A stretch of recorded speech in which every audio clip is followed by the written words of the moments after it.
You're watching the Fox 5 Morning News at 8.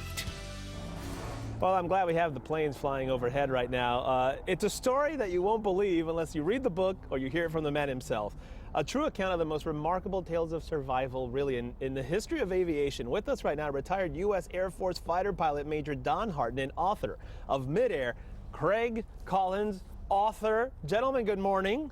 Thanks for having us. Boy, oh boy, I feel like we should go have dinner, have a couple drinks, and then really get to the bottom of this story. This is why you wrote the book, isn't it?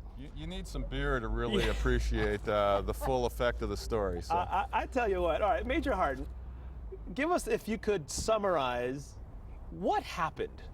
Because you're a very lucky man. I'm doing this just to get some of that luck. You're a very lucky man. Talk to me.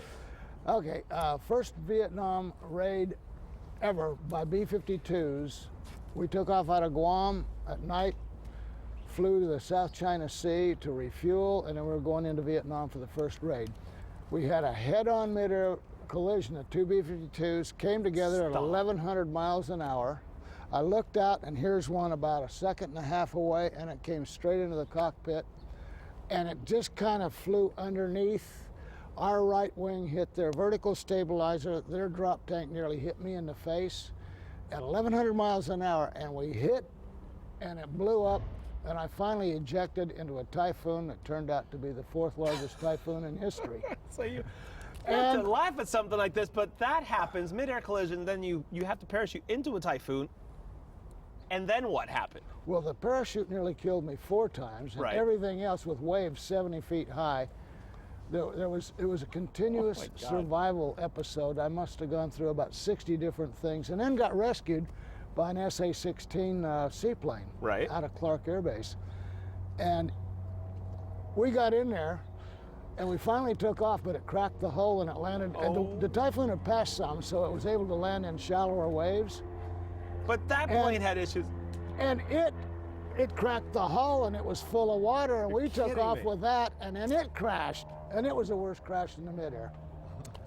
How are you sitting here with me today? I don't know. Major, I mean, honestly, okay. It's a bad dream. I can't believe this. Okay, Craig, this is your uncle? Yes, Okay, yep. so this is your uncle. This was one of the school presentations you did, right? Because like you hear the story around Thanksgiving or whatever with the family, and you decide all these years later, this is a book. No kidding. Well, my uncle would come visit us. He was at Midair Air Force Base in Sacramento before the war started, and we lived in Carson City, so he'd come visit us on leave, and he'd come roaring up in his MG convertible with silver spokes, and he had aviator glasses and a bomber jacket. And a cool dude. That was a cool dude. He was Tom Cruise and Top Gun before there was that, and so I always admired him. But the very first show and tell I ever did, he crashed about 2 months before I went into kindergarten. Wow. And I showed up at show and tell, and I had a model of a B-52 and a newspaper clipping of his crash, and I told the stories to I'm my glad you brought the classmates. newspaper, because you get up there and tell the story in kindergarten, nobody's going to believe you. Yeah, you know, it's I've given remarkable. speeches around the country about this, and nobody believes it.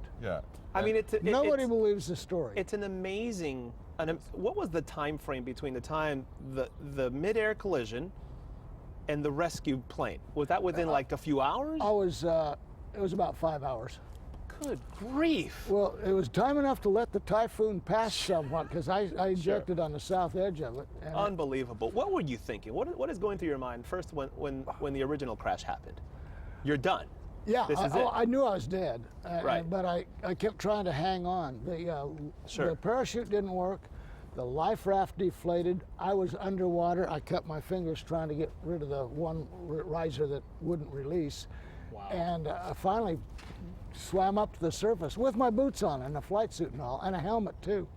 I got to the surface, and the life raft was about the size of a basketball. Unreal, just unreal. And lives were lost. But it was in that crash. Yeah, eight. 8 lives were lost. But when you tell the story, it's like you can't just. I mean, your jaw drops when you realize you must have felt just incredibly lucky, incredibly fortunate. Do you have one of those moments where you think, I'm going to live the rest of my life on borrowed time almost, because I should have died in that crash? Well, I should have, but the thing was, I wanted to live. I had a very strong sense of survival. Sure.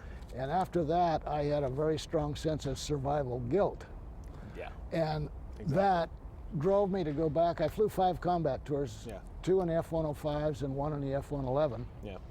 And that was unheard of. You only had to fly one F-105 tour, and then you never had to go He's the back. only pilot to have flown in Vietnam from the very first bomb drop to the very last, and he's the only pilot to the have first flown. in or the last out? B-52, F-105, F-111, and he flew 165 missions in the F-105. So That's an American hero guy right here. I thought I was cool. I flew with the Blue Angels last week, Major. Did you really? I did. Oh, But now I don't feel cool anymore. I'm sitting next to you. I got invited to try out for the Thunderbirds and instead got sent to Vietnam. Oh my good! Look, that's me I getting in the chose plane to right do there. that. Look at this.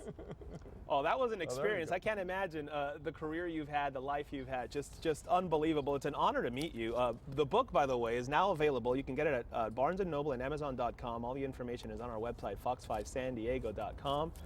Woo, Major, thank you. When's this thing going to Thank be you, made Raoul. into a movie? I want to watch the That's movie. what we're working on. That's what we're working on. You ain't kidding. You first of all, Thank you got to read that book and then wait for the movie in a couple of years, because if this is it right Yeah, here.